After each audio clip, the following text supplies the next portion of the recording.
It was 5 years into the 20th century, and the city of the Big Shoulders was already an industrial giant and growing. Its people were a perfect example of the American melting pot, arriving from all corners of the world with a wide variety of skills and talents, but a common belief that hard work and better ideas made all things possible.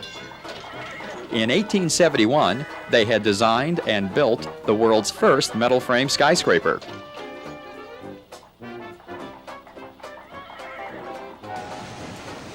In 1900, innovative engineers actually reversed the flow of the Chicago River, while its factories, steel mills, and businesses of every description shipped their products around the globe.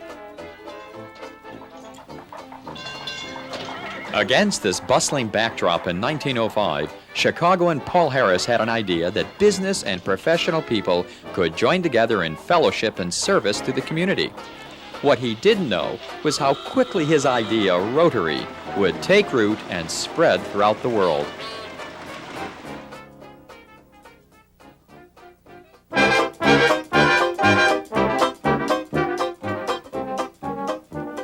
Rotary One Chicago, the world's first service club, is proud to share with you the earliest and only film taken of Paul Harris and the boys of 1905. It was shot in the 20s, rescued from the Rotary One archives, and restored by Rotarians. By the 1920s, Rotary was well established throughout North America, and Rotarians delighted, as they do today, in visiting the founding club, Rotary One Chicago. It was only natural that Scarsdale, New York Rotarian Charles Chick Sale, one of the most famous comic performers of the time, should head straight for the Chicago Club's headquarters in the Sherman Hotel. The Sherman House was one of Chicago's best-known hotels. It was the home of Rotary One for 61 years, and when it closed, Rotary One was the last to move its office from the famous hotel.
Charles A. Schmidt was born in Neustadt, Germany, and became Assistant Secretary of the Rotary Club of Chicago in 1922.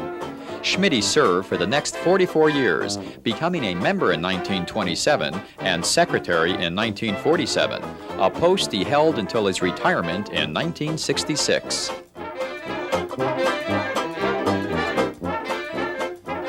The 1918 influenza epidemic forced the club to shut down for 3 weeks, resulting in the creation of the Rotary Roundtable tradition.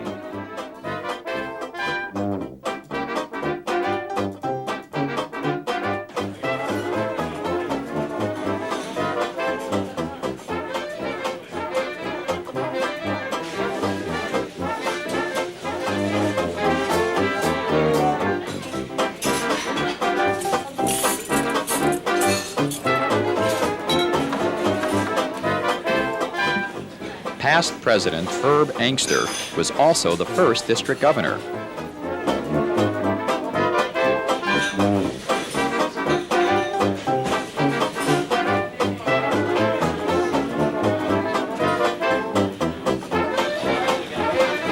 From the very early days of Rotary, social events offered many opportunities to meet not only fellow Rotarians, but their families as well.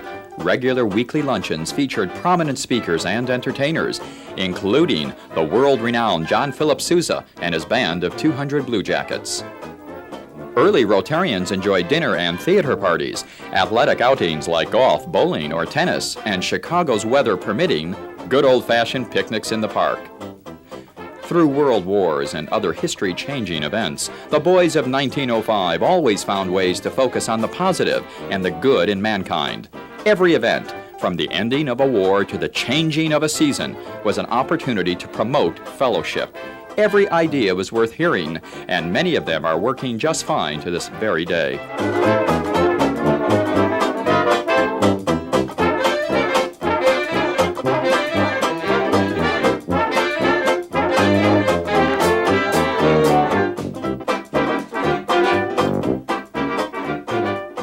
Sam Gorsline was sales manager for American Can Company.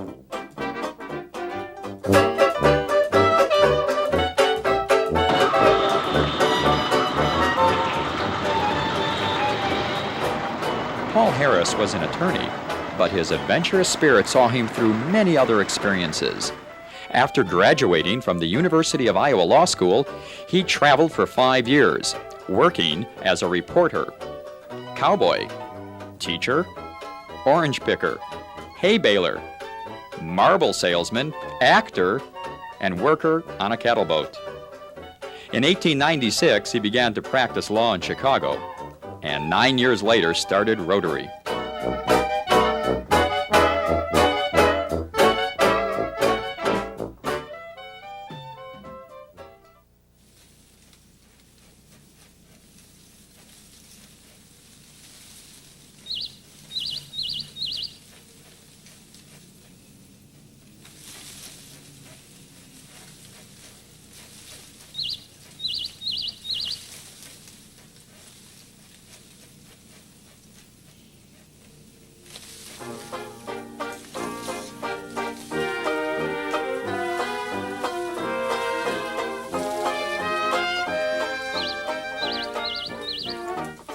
Jean Harris had come to Chicago in 1904 from Scotland with her parents, brothers, and sisters.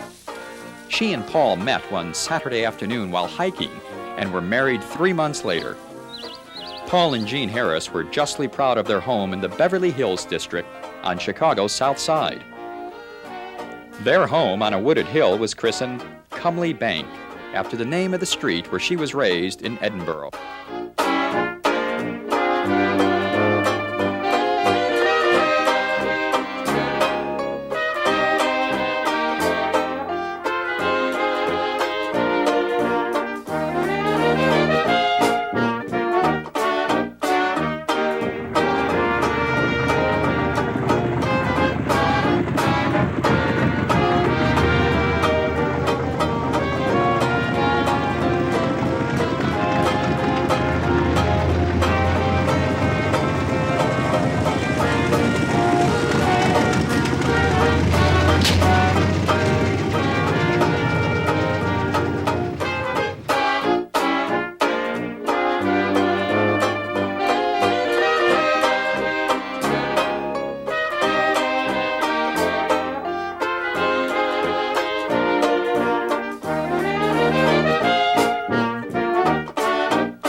Early Rotarian Charles Schneider was president of the Charles Schneider Floral Company, and like many of the founding members, was approaching retirement age. But the boys of 1905 were confident in the foundation they had established and ready to entrust the future of Rotary to the next generation.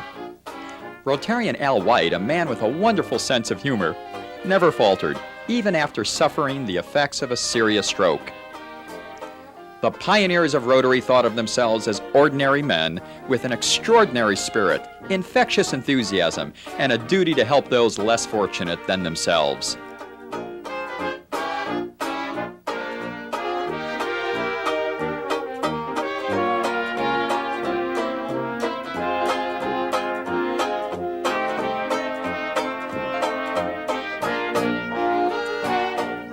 Legendary Chicago urban planner and architect Daniel H. Burnham said, "Make no little plans."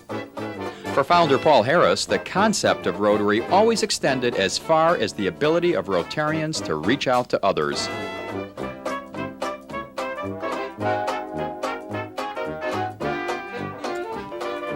Chess Perry, the first and only national and international secretary, originated the name badge and presided over the first Rotary convention in 1910. Co-founder Harry Ruggles of the Harry Ruggles Printing Company started the luncheon singing tradition in 1905, leading Rotarians with his baton as they belted out such standards as the Stein Song.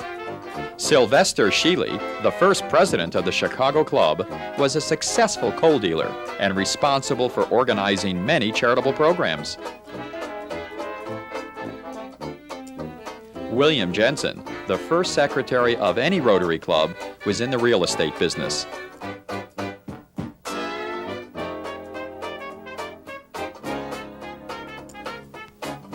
Rufus Chapin, nicknamed Roughhouse because he was such a gentle, agreeable soul, was secretary of the Union Trust Company and treasurer of Rotary International for 25 years.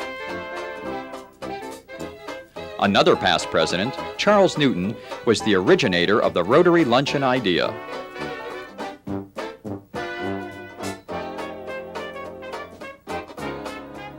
Monty Bear of the M.M. Bear Company, which did steel and copper plate engraving, was the designer and creator of the first rotary wheel, the emblem of Rotary.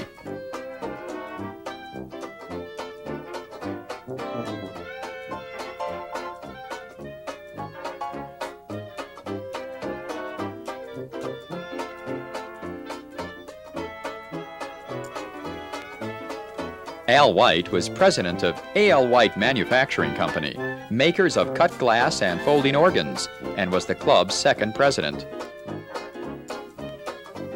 Will Neff, a State Street dentist, was secretary of the Chicago Club for many years.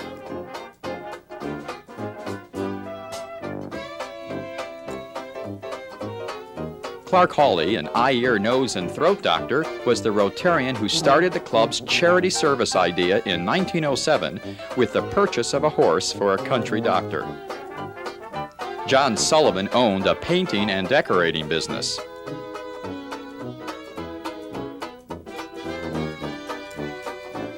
Barney Arnson was a mortician, but his nickname Cupid showed that he was better known for his matchmaking abilities.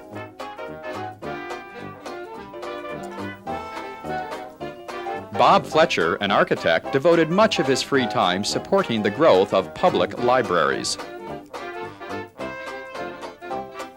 Harry Crofts was president of Illinois Paper Box Company and a past president who, due to his travels, attended many meetings in California.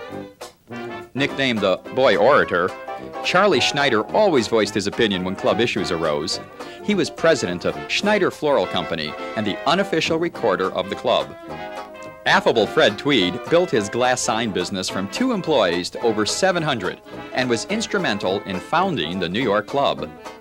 Max Goldenberg, president of the Goldenberg Furniture Company, built and donated the president's chair, now on display in the Rotary One Club's offices.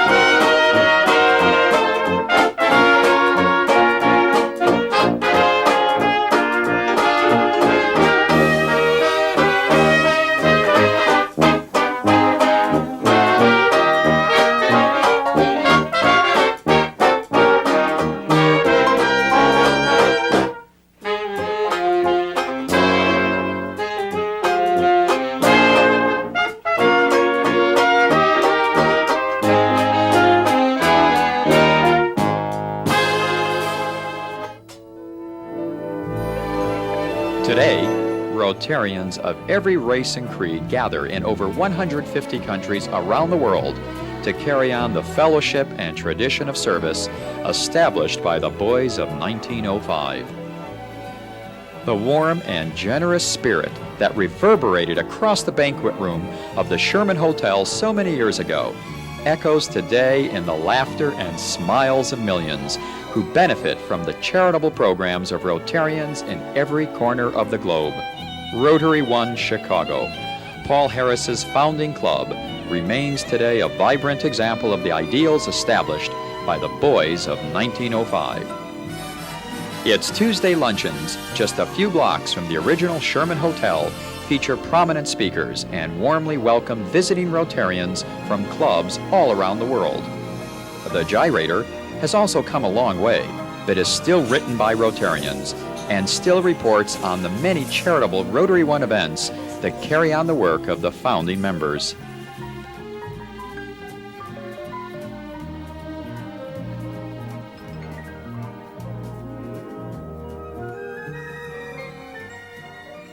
And it all started in 1905 with the simple idea that people with vision could work together and make a difference in the world.